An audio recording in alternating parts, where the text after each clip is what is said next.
그 선교사님이 쓰신 그 군함과 유람선 이런 제목의 칼럼을 읽은 적이 있습니다. 그 내용을 보니까 이제 저자가 대학 시절에 그 자매 결혼 행사를 위해서 강원함이라고 하는 구축함을 타보았던 경험을 바탕으로 쓴 글이었는데요. 이제 학교를 대표하는 교수님 몇 분과 또 학생들이 너무너무 흥분되고 들뜨고, 그래서 이제 마치 이 구축함으로 들어가서는 그 유람선을 탄 것처럼 그런 축제 분위기였다고, 그런 내용을 이제 피력하는 글이 있었습니다. 앞부분을 제가 좀 읽어드리겠습니다.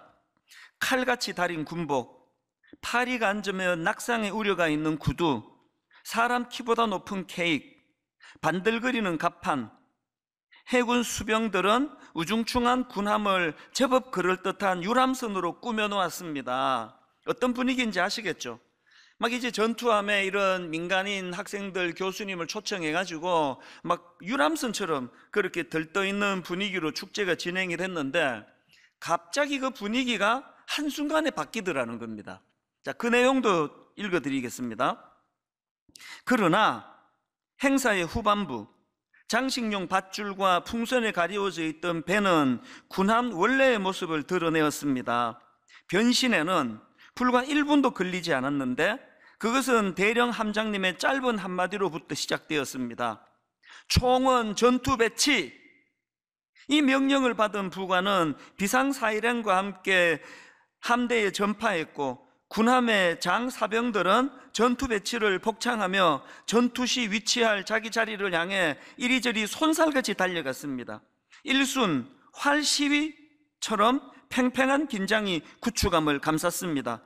유람선은 단 몇 초 사이에 적과 싸울 수 있는 넘넘하고 자랑스러운 군함으로 변해 있었습니다. 이 두 장면이 참 머리로 대조가 되며 떠오르지 않습니까? 근데 이제 뒷부분에서 저자가 왜 이런 글을 썼는지에 대한 내용을 정리를 하는데요, 그 내용이 참 저한테는 굉장히 도전이 되고 울림이 되었습니다. 내용을 읽어드리겠습니다. 남미의 한 목사님은 교회는 군함이 되어야 한다, 그러나 오늘날 많은 교회는 유람선이 되어 버렸다, 이렇게 말했습니다. 그렇습니다. 군함에도 유람선에도 먹고 자고 쉬고 노래하는 파티가 있습니다. 그러나 군함의 파티는 명령 수행을 위한 충전이지만 유람선은 쉼과 파티가 목적입니다. 교회는 여흥을 목적으로 하는 유람선이 아니라 명령을 수행하는 군함이 되어야 합니다. 안타깝게도 오늘날 조국 교회는 언제부터인가 유람선의 모습이 많아졌습니다. 바라기는 군함 같은 교회가 많아지기를 소망합니다.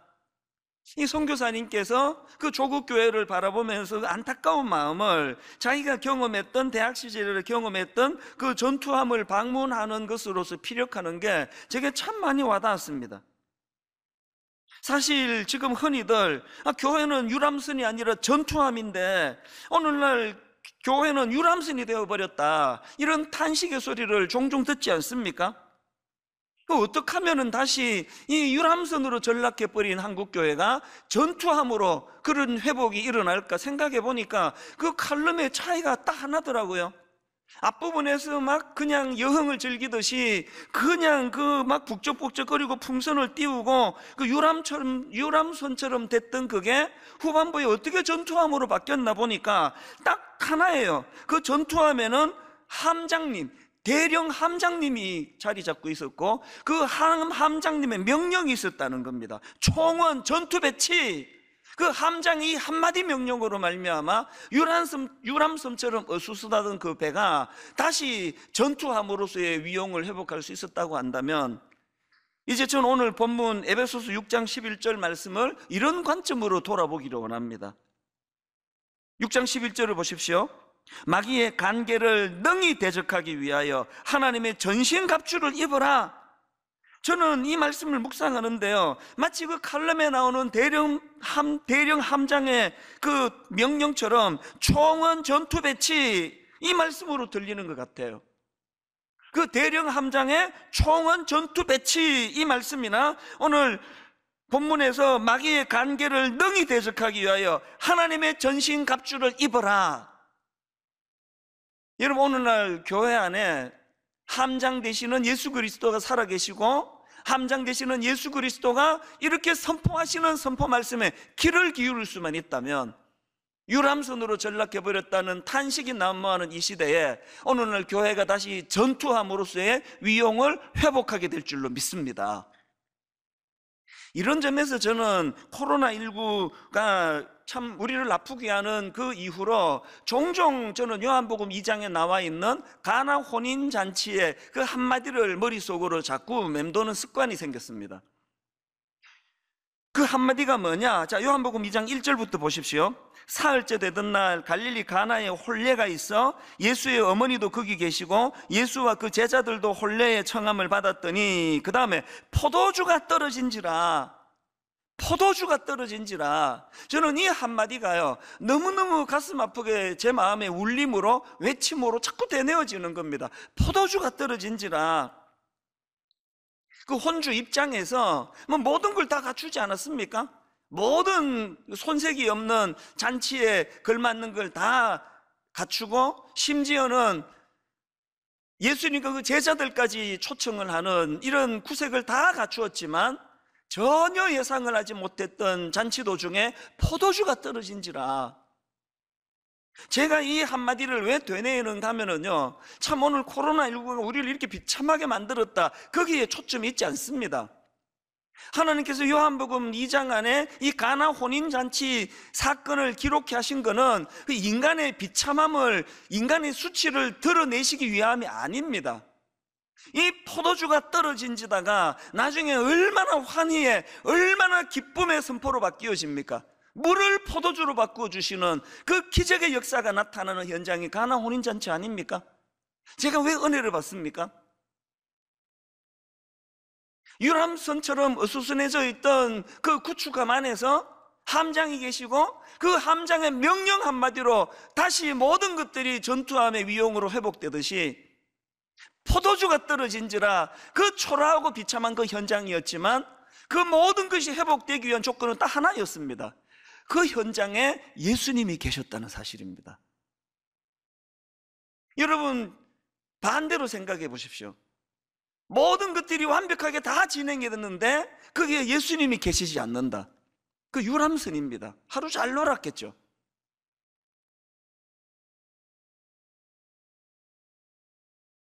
이런 점에서 저는 오늘날 이 포도주가 떨어져 버린 그 가나 혼인 잔치집 같은 오늘 이 가슴 아픈 한국교회 현실 앞에서 우리 모두가 다 이제 교회는 유람선이 아닙니다. 이제 교회는 전투선입니다. 이렇게 다시 은혜를 회복하기 위해서 우리가 갖추어야 될 조건이 딱 하나입니다.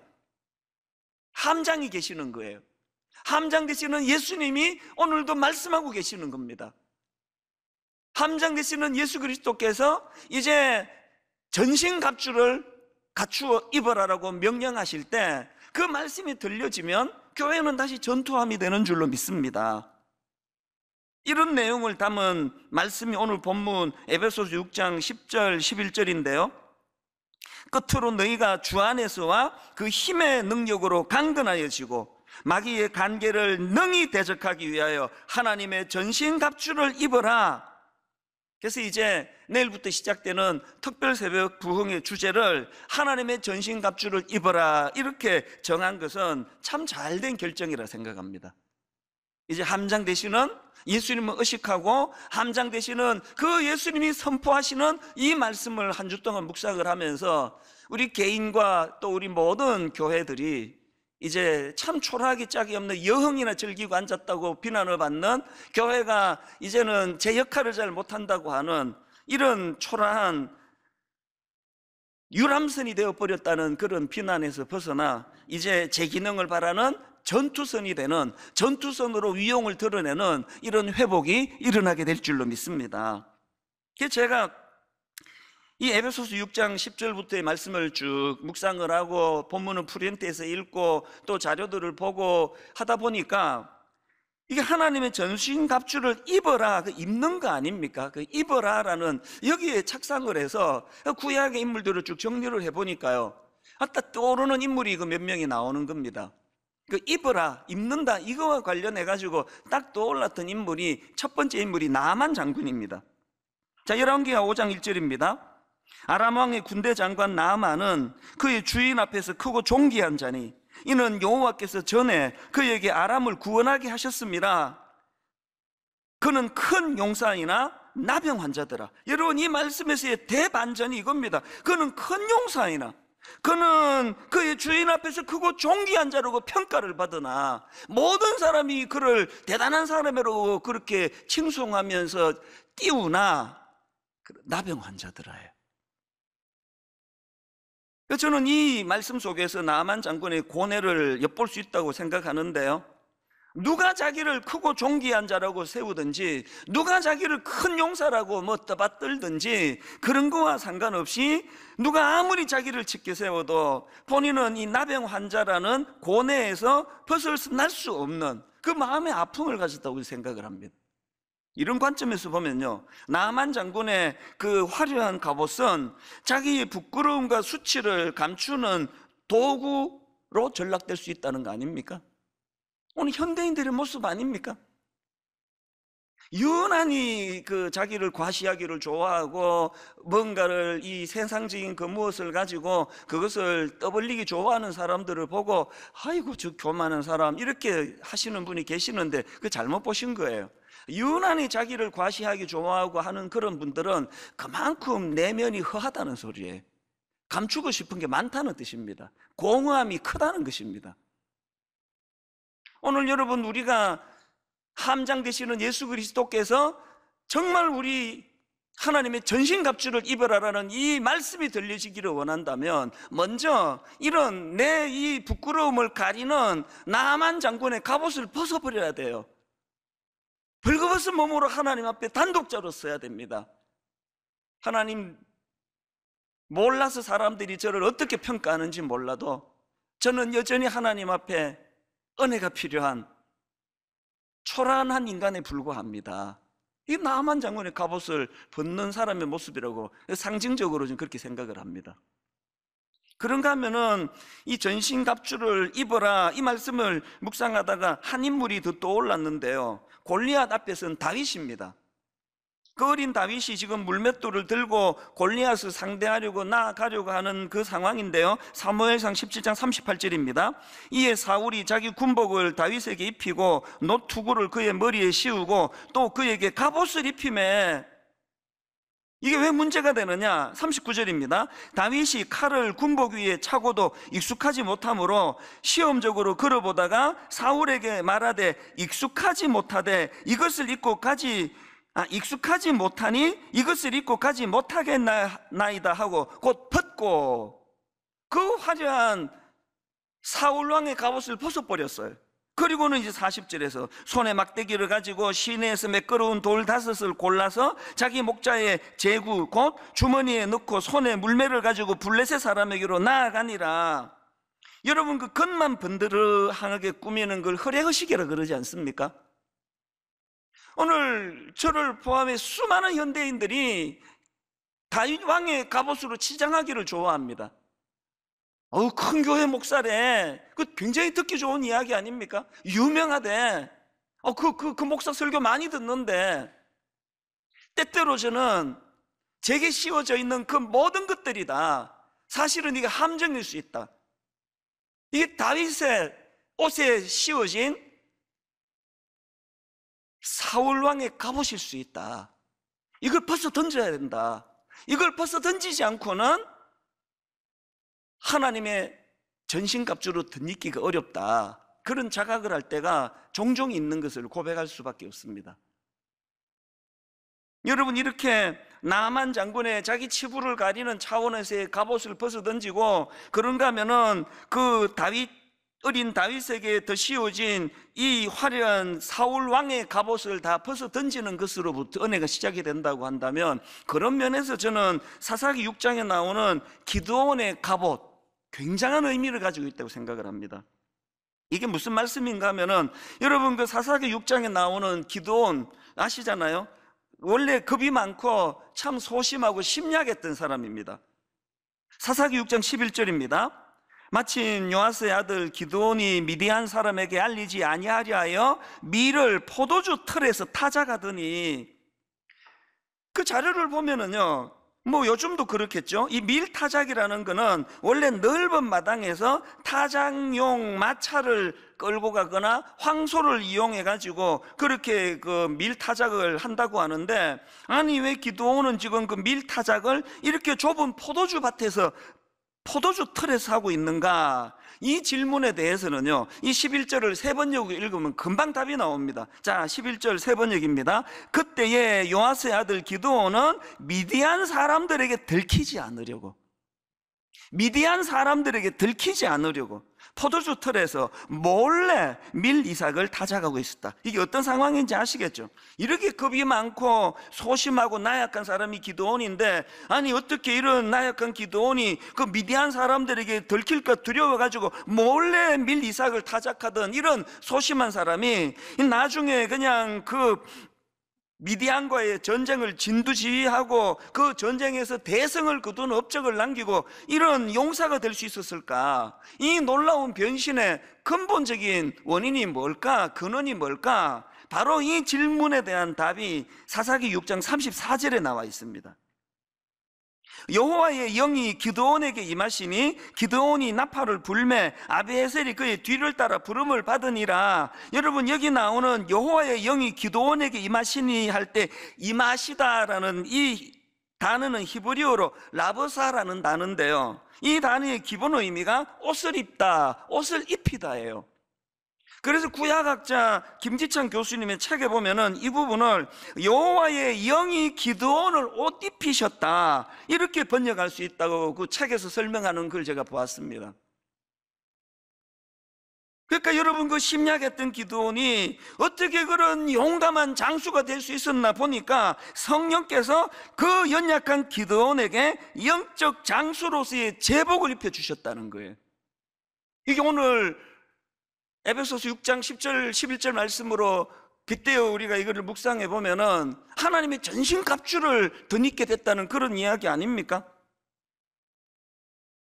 저는 저와 여러분 모두가 이번에 정말 하나님의 전신갑주를 덧입기 위하여 하나님, 나만의 갑옷을 벗기를 원합니다, 사울의 갑옷을 정말 벗기를 원합니다, 이런 맥락으로 보면은요, 저는 지금 몇 주째 시리즈로 이 코로나19가 우리에게 주는 의미, 메시지가 뭘까? 그래서 이제 하나님께서 우리 민낯을 다 드러나게 하신 사건이다. 뭐 순장 10년 차, 뭐 장로 10년 차, 뭐 이런 것들이 참 이 코로나19 앞에서 얼마나 무기력한가라는 걸 다 드러내신 사건이다. 뭐 순장 10년 차가 뭐 그게 뭐 민낯이 드러나는 게 뭐가 부끄럽습니까? 목회 30년 차인 제 민낯이 다 드러나고 있는데요. 그런가 하면은 오늘 이 본문을 가지고 제가 묵상하다가 보니까 여러분, 코로나19 이 사건은요, 하나님 우리 민낯을 드러내게 하신 사건인 동시에 하나님이 그 나만의 갑옷으로 치장하고 있는 우리 갑옷을 확 벗겨버린 사건이라 생각합니다. 한국 교회가 그냥 교회도 크고 사람도 많이 모이고 그냥 그럴듯하다고 그렇게 살아가던 저희들에게 영적인 실력이 밑바닥이 다 드러나게 만드신 사건이라고 저는 생각을 하는데요, 이게 왜 우리에게 위로가 되고 희망이 되는지 아십니까? 하나님이 이렇게 우리가 의지하던 나만의 갑옷을, 사울 왕의 그 화려한 갑옷을 확 벗겨버리시는 거는 그 우리를 그냥 수치로 몰고 가시기 위한 게 아니고요, 그렇게 하시기 위해서, 그렇게 하시는 하나님의 의도 속에는 기드온의 갑옷을 입혀주시기 원함입니다. 오늘로 말씀드리자면 하나님의 전신갑주로 덧입혀 주시기 위해서입니다. 애가 한 6살, 7살 이렇게 되면은 이 밖에 나가서 막 그냥 흙바닥을 뒹굴고 막 옷 전체가 다 더럽고 냄새가 나고 그런데요, 그 미운 7살이라 그러지 않습니까? 아무리 옷을 갈아입으라고 그 냄새 난다고 먼지 묻었다 이렇게 해도 애들이 그 귀찮아서 안 합니다.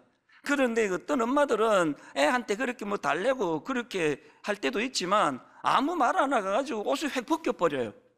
화들짝 놀라면은 씻겨가지고 새 옷을 입혀주는 그 어머니의 마음, 이게 오늘 본문에서 오늘 우리 심령에 하나님의 전신갑주를 입어라, 이 말씀을 주시는 하나님께서 오늘 이 코로나19를 통하여 우리의 부끄러운 민낯을 그대로 드러내시는 하나님하고 그 마음이 좀 비슷한 거 아닐까, 그런 생각을 해보는 겁니다.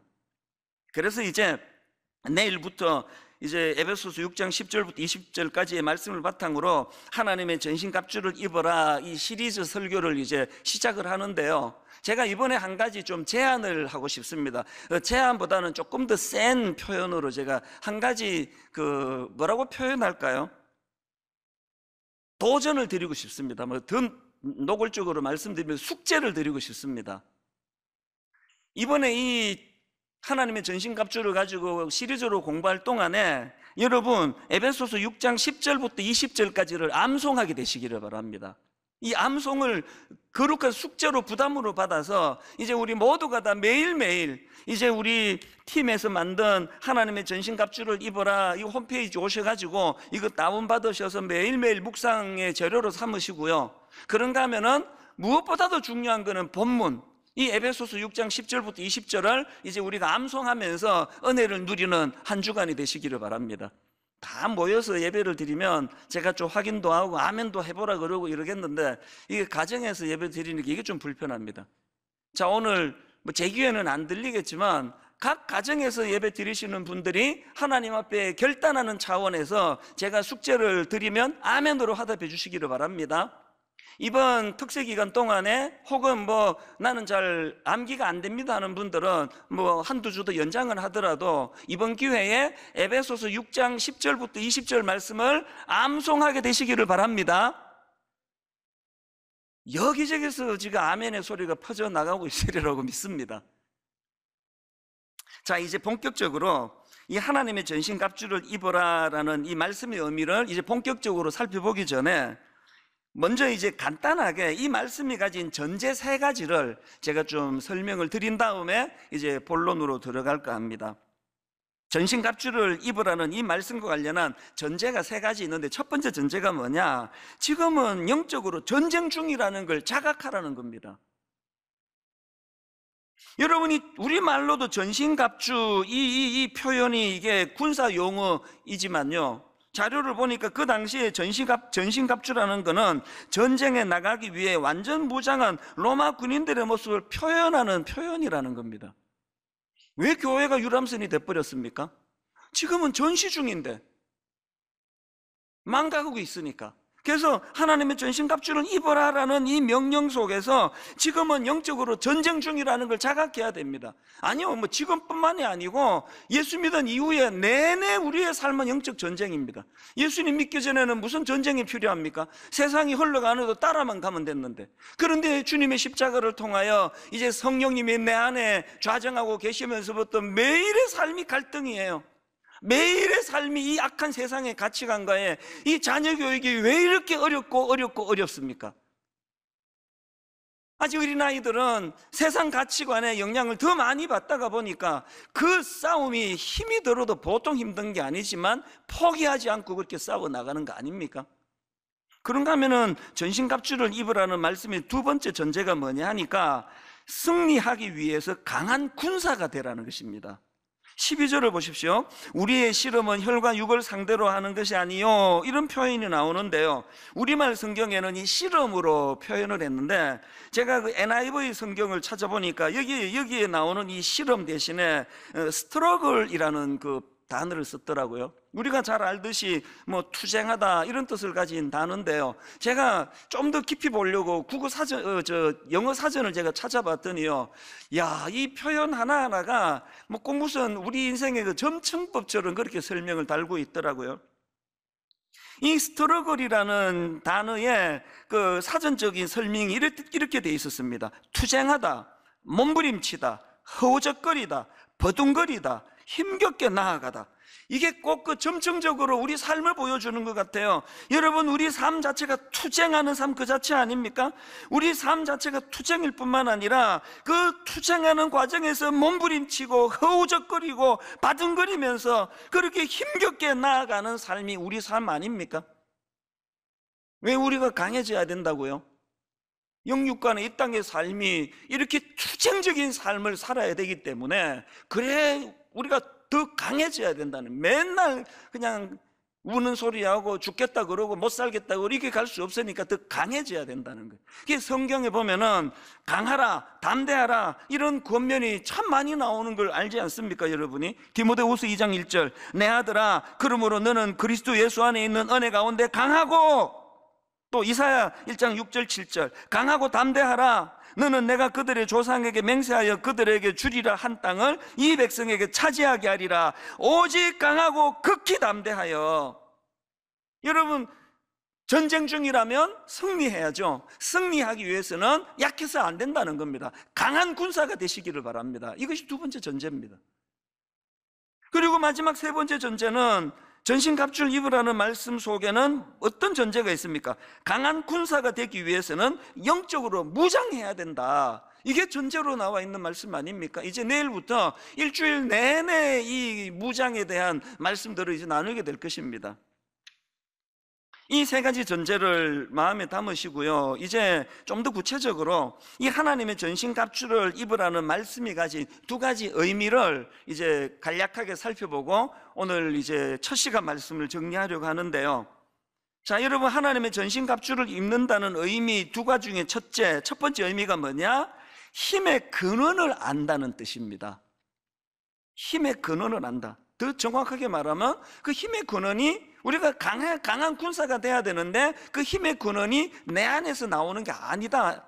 하나님으로부터 주어지는 것이다. 이걸 안다는 뜻이에요. 자, 에베소서 6장 10절이 그 내용입니다. 끝으로 너희가 주 안에서와 그 힘의 능력으로 강건하여지고. 그 우리말에는 이 문법이 사실 뭐 그렇게 중요한 것 같지가 않은데요,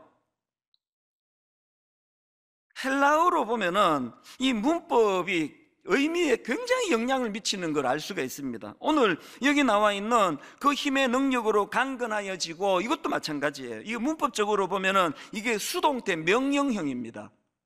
이 수동태 명령형으로 이걸 읽으면 어떻게 되느냐? 더 정확하게 읽으면 이렇습니다. 강건하여지고, 이 말의 의미는요, 강해져야 하는데 스스로 강해지는 것이 아니라 외부의 힘에 의해서 강해지는 것, 이걸 강조한 문법이에요. 이게 그 외부의 힘이 어떤 힘입니까? 10절 다시 한번 보십시오. 가운데를 강조를 두고, 끝으로 너희가 주 안에서와 그 힘의 능력으로 강건하여지고. 강건해져야 되는데 스스로 강해지는 게 아니라는 걸 강조한 표현입니다. 아까 제가 언급했던 디모데후서 2장 1절도 마찬가지입니다. 내 아들아 그러므로 너는 그리스도 예수 안에 있는 은혜 가운데 강하고, 여기 나와 있는 강하고, 이것도 수동태 명령형이에요. 그러니까 강하여지되 스스로 강해지는 것이 아니라 예수 안에 있는 은혜로 강해진다는 뜻이에요. 이 즈음에서 제가 이 본문과 관련한 간증을 드릴 수가 있다면요, 일만 성도 파수 운동이 진행되는 내내 제 마음으로 뭐 절규처럼 제가 두 가지를 선포하고 대내고 저 자신을 향해서 꾸짖기도 하고 하는 두 마디가 있습니다. 하나가 뭐냐? 네가 하고 있는 일에 너무 큰 의미를 부여하지 마라. 제가 저에게 하는 명령이에요. 여러분, 우리가 우리 자신을 너무 많은 의미를 부여하고 우리가 하는 일에 너무 많은 의미를 부여하는 것 자체가 다 이게 위험한 거예요. 막 일만수도 파수 운동을 한국교회를 살리는 일이다, 한국교회를 위하여 우리가 희생하는 일이다, 이렇게 의미를 너무 크게 부여하지 말자는 거예요. 그냥 한 교회로 너무 많이 몰리는 게 하나님 앞에서 이게 비효율적이니까 교회를 잘 나누고 분산하고 큰 교회로만 몰리지 말고 참 수고하는 작은 교회로도 고루고루 참 교회가 그렇게 평균케 하는 은혜를 누리면 좋겠다, 이런 일들이 마음에서 그 시작이 된 거지 이상의 의미가 없다고 생각합니다. 그런가 하면은 저는 여기에 또 한 가지 계속 저를 향해서 그 독백하는 게 있는데요, 힘 빼라, 힘 빼라. 계속 저에게 말합니다. 이 수영 강사들이 늘 하는 이야기인데요, 저는 제게 늘 그런 얘기를 해요. 수영도 안 하지만 힘 빼라. 언제는 뭐 네가 힘써서 됐나? 하나님이 하시는 거 아니냐? 이게 수동태 명령형의 아까 본문 설명과 같은 내용 아닙니까?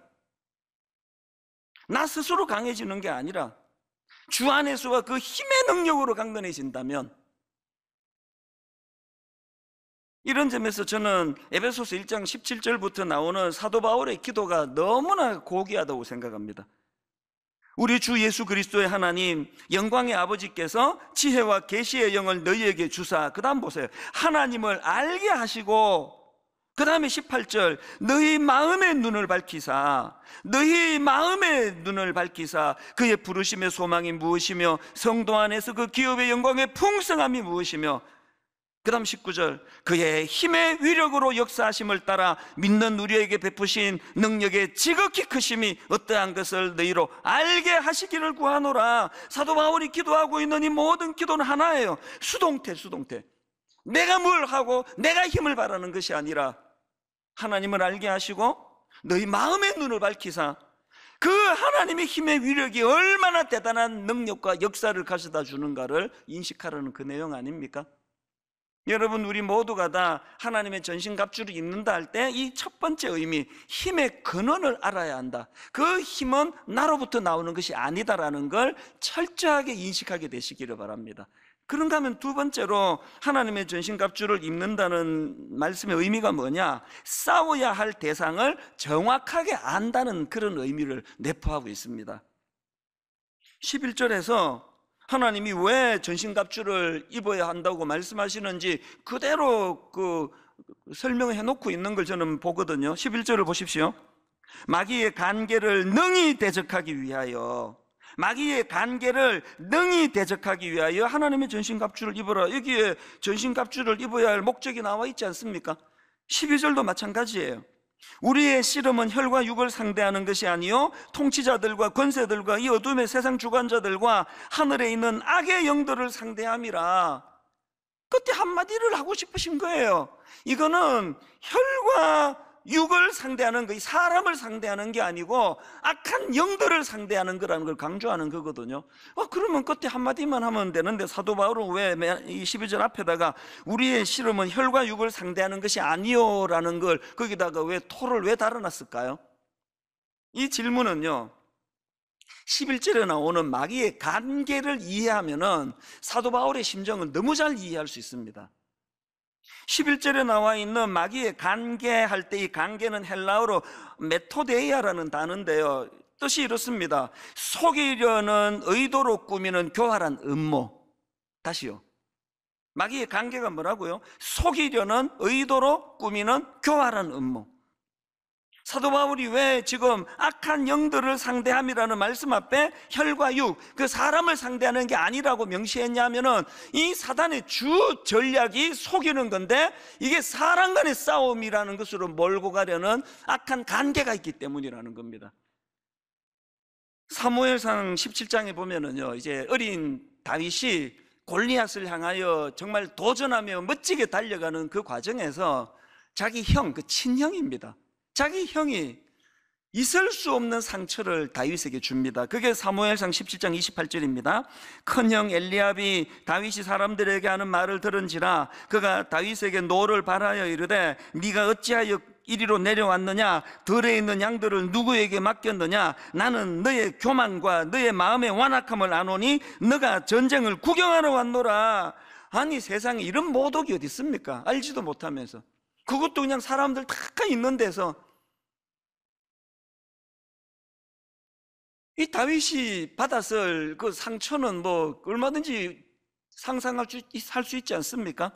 그런데 여러분, 이런 형 엘리압에 대하여 다윗이 보이는 반응이 진짜 존경스럽습니다. 29절 30절입니다. 다윗이 이르되 내가 무엇을 하였나이까? 어찌 이유가 없으리까? 하고 그 다음에 돌아서서 다른 사람을 향하여 전과 같이 말하며 백성이 전과 같이 대답하더라. 29절에 보면은 다윗이 상처받지 않은 게 아닙니다. 내가 뭘 하였습니까? 어찌 이유가 없으리까? 그 모독적인 말에 다윗이 지금 상처받고 있다는 거예요. 그런 상황에서 다윗의 위대함이 뭐라 그랬습니까? 아무리 우리 형이 내게 아픔을 주고 아무리 우리 형이 나를 모독해서 내가 다시는 우리 형 같은 사람 상종하지 말아야 되겠다 본능이 꿈틀거린다 할지라도 다윗이 확실히 아는 게 뭐예요? 그럼에도 불구하고 이 형은 나의 적이 아니다. 나의 적은 골리앗이다. 그래서 돌아서는 거예요.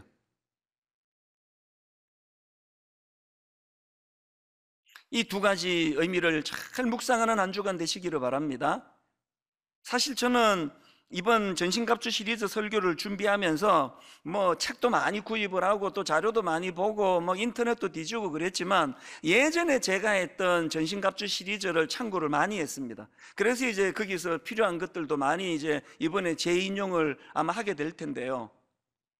제가 이제 이 설교를 준비하다가 예전에 했던 설교 한 대목에서 마음이 이렇게 그 표현이 어려운 벅찬 감격으로 빠졌던 적이 있습니다. 그게 뭐냐 하니까요, 그 설교 가운데 이제 아마 그때가 1만 수도 파수 운동을 이제 선포한 그 즈음 같아요. 참 아무것도 준비가 안 된 제가 그냥 덜컥 약속을 해드리고 마음이 많이 두려웠나 봅니다. 저희 교회는 뭐 순장님들하고 저하고 동역자 아닙니까?